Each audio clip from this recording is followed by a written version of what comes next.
जैसे मतलब होता है कि कल आना पड़ेगा, जो भी मतलब जो देखो, जो थाने वाला आदमी था वो भी बहुत शरीफ था। वो ठीक से बात किया और वो समझा मेरी चीज़ों को और मेरे को बताया भी, सारी बातें भी मैंने उसको कुछ थोड़ी बहुत बातें बताई। लेकिन पूरी बातें तो मैं अभी वीडियो में डाल दूँगा, क्योंकि कल को क्या पता, कल को मेरे को, क्योंकि बड़े-बड़े वकील लोग हैं साथ में, तो वो लोग कहीं शायद मेरे को अरेस्ट करवा दें, मैं जेल के अंदर रहूँ। हमने कभी वकील नहीं देखे हैं और हमारे घर में कोई वकील है नहीं, है ना? तो मेरे ऊपर पुलिस केस किया गया है और मेरे ऊपर एक चीज़, पहले बहुत लोग मनीषा को लेके वो है कंस्ट्रेंट रखे हुए हैं, तो मैं आपको बता दूं कि मनीषा बिल्कुल भी कहीं नहीं जा रही है, मैं जाने नहीं दूंगा। मैंने गलती करी है, मैंने जो गलती करी है मैं उसको उसके लिए मैंने उससे बहुत माफ़ी भी मांगी है। सारा कुछ होगा और सब टाइम लग, थोड़ा बहुत वक्त है, चलो थोड़े बहुत में ठीक ठीक कर लूँगा मैं, और बहुत बेहतरीन तरीके से ठीक करूँगा। जो इस पिछले 1 डेढ़ से एक बंदा था, मैं उसका नाम लूँ कि नहीं लूँ, लेकिन ले लेता हूँ, मैं ले ही लेता हूँ।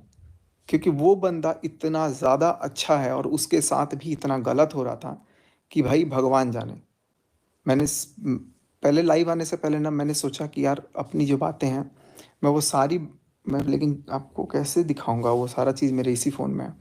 मैंने फ़ोन किया और मैं, ऐसा नहीं है कि मैंने उसी को फ़ोन किया, मैंने उसके पहले सबको फ़ोन किया उन उसके घर में कि यार मेरे को कुछ बात करनी है, मेरा दिमाग ख़राब हो रहा है वगैरह वगैरह जो भी, क्योंकि मेरा दिमाग तो बहुत पहले ही ख़राब किया जा चुका है। तो मैंने फ़ोन किया कि आप सुनो, कोई मेरी बात, कोई मन की बात तो सुन लें एटलीस्ट, क्योंकि सामने वाली मैडम जो है वो तो सीधे ब्लॉक मारती हैं या फिर वो करती हैं और तुरंत धोखा देने का काम शुरू हो जाता है। तो मैं टोटल चीज़ आपको शेयर करूँगा। आज मैं ये नहीं करता, लेकिन मेरा करना ज़रूरी है, क्योंकि कल को क्या पता वो मेरे को जेल करवा दें। तो ये प्रूफ़ रहना चाहिए आप लोगों के दिमाग में कि यार एटलीस्ट गलत मैं, ठीक है मैं अपनी गलती मानता हूँ, लेकिन उससे 50,000 गुना ज़्यादा गलती सामने वाले की होते हुए भी सीनाजोरी है, गुरूर है, घमंड है, गाली-गलौज है। आपको यकीन नहीं होगा इतने गंदे-गंदे गाली-गलौज चलते हैं। मैंने भी दिए बाद में, लेकिन मैं चीज़ों को आपको दिखाऊँगा ना, आपको बताऊँगा, तो यार आप कहोगे कि क्या हो रहा है ये? तो मैं 100 नहीं, मैं 500% मैं मानता हूँ कि मैं गलत हूँ।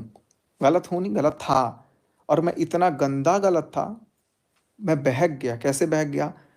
बेचारापन देख के। इतना गंदा सिम्पैथी खेला गया, इतना गंदा, मेरे पास तो कुछ ही नहीं है, ये नहीं है, वो नहीं है।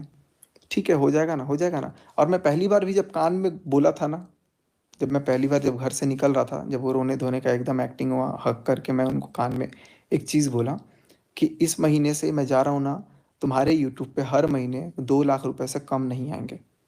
मैंने कान में उसको ये बोला था, मैं आपको फाइनेंशियली ठीक करूँगा। क्योंकि उस टाइम पे जब मैं जाता था विधना घर, तब खुद उनके फ़ादर भी इतने परेशान होते थे, क्योंकि जो भाई साहब हैं वो तो कुछ काम करते ही नहीं हैं।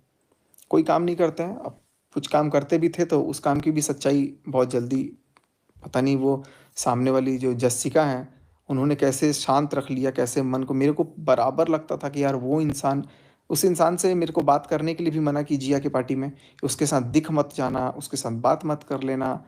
तो उनका तो मन-मर्ज़ी हर जगह चला कि जस्सिका से क्यों बात कर रहे हो? जस्सिका भी आप लोगों को पता नहीं, बहुत सारे लोगों को पता है कि नहीं पता है। तो मैं अपने आप को वो रखा, प्रियंका से बात नहीं करनी, फिर बोले कि प्रियंका से करनी है, फिर बोले कि बात नहीं करनी। तो वही सब चीज़ें चलती रही कि भाई जो कंट्रोल जैसा चल रहा है वैसे वो चीज़ें थी। लेकिन ऑल एट द माइंड मैं कभी ये चीज़ नहीं समझा, क्योंकि मैंने उनको टॉप प्रायोरिटी देवी जैसी जगह पे रखा था। शुरू से रखा, लेकिन मुझे समझ में नहीं आया कि जब वो मेरे घर में आई, घर में मैं बताता हूँ कि एक टाइम था कि उनके पापा मेरे से बोलते थे, "बेटा, ये इसके नाम पे 50,000 का लोन पास करवा देना। पैसे का इसको थोड़ा ज़रूरत है, अर्जेंट है।" अब क्यों ज़रूरत है, अर्जेंट है, वो भी मेरे को पता है, लेकिन मैं उतना नहीं बोलूँगा। तो वो ऐसा टाइम भी था उनके पास कि उनके पास 3-4 महीने में 50-60 हज़ार रुपए भी नहीं आते थे, तो फिर मैं उस समय खड़ा था। मैं ये नहीं बोलूँगा कि मैंने उनको बताया, मैंने उनको पैसा नहीं दिया, मैंने उनको बताया। मैंने अपना कितना पैसों का नुकसान करके उनके पैसों का फ़ायदा कराया है, कितने पैसों का फ़ायदा कराया है, वो मैं जानता हूँ। मैं आपको ये भी बता दूँ, उनका मेरे को नफ़रत नहीं था, उनकी फ़ैमिली बहुत अच्छी थी।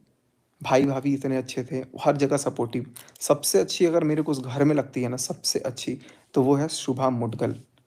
जो लड़की वो है ना करेक्ट, वो एकदम मुँह पे बोलती है, मुँह पे बोलती है। हालाँकि मेरी अभी उससे भी लड़ाई, बट वो एकदम स्ट्रेट फॉरवर्ड बोलती है। तो लेकिन बाकी ये जो है ना, ये कपटी जो चल रहा है, और उनके फादर भी बहुत अच्छे हैं, मैं अभी फादर को भी कुछ नहीं बोलूँगा, चाचू भी बहुत अच्छे हैं, जो भी है। लेकिन ये जो भाई-बहन है ना, मतलब इतना ज़्यादा, मतलब चलो अभी मैं एक मैडम पे ही बात करता हूँ पहले। तो इन्होंने क्या किया, इनके दिमाग में था, तो फिर मैंने इनको जितना जब बोला, जहाँ बोला, जैसे बोला, मैं वैसे वहाँ तब-तब गया। मैं जब भी भोपाल गया हूँ, मेरे को बुलाया गया है तब गया हूँ, मैं आपको झूठ नहीं बोल रहा हूँ, हर बार बुलाया गया है मुझे। लेकिन उसको नाम दे दिया जाता था कि सरप्राइज़ का, एक्टिंग कर दिया जाता था सरप्राइज़ का, कि सरप्राइज़ दिए। इनफैक्ट एक बार तो मैं भोपाल ऑलरेडी इनके घर पे था 2 दिन। उसके बाद मनीषा फ्लाइट से आई थी अकेले भोपाल, और मुझे फिर बाद में दिखाया गया कि मैं बाद में आया हूँ। ये सब प्लानिंग थी, और प्लानिंग में कहीं न कहीं मेरा भी रोल था। मैं अपना झूठ नहीं बोलूँगा, मेरा भी रोल था। तो ये सब दिखाया गया कि मैं बाद में भोपाल आया हूँ, हालाँकि मैं भोपाल पहले ही घर पे था। पता नहीं मुझे क्या खिला-पिला देते थे, क्या कर देते। ये लोग कैसे बुरा कर रहे हैं, इसके बाद अब दूध के दूल्हे बन रहे हैं।